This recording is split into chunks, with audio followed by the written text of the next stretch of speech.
سلام بچه ها، این همون کتابی که بهتون قول داده بودم از روش بکشم. این داستان ننه سرما بود و عمو نوروز که نویسندش ایرانی بود و تصویرگرش هم ایرانی که ماجر کلگری و من اینو توی کتابخونه پیدا کردم. خیلی برام جالب بود.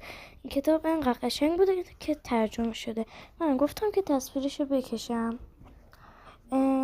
از سنگاش شروع کردم. سنگاش خیلی سخت نبود، ولی خب چون که دستمال گرمم نبود با دستم محو کردم و اینکه خیلی خسته شدم وسطش و گفتم که چطوره که بقیهشو پارت 2 براتون بذارم. من اومدم با خودکارم بکشم. حقیقتش دیدم که اصلا رنگ نمیده، خیلی به زور رنگ میداد. تازه هم از جعبه بازش کردم.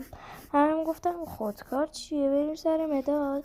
بچه دوستتون دارم، خوشحال شدم که این ویدیو رو نگاه کنید. خوشحال میشم حمایتم کنید. دوستتون دارم. تا پارت بعدی، خدا نگهدار.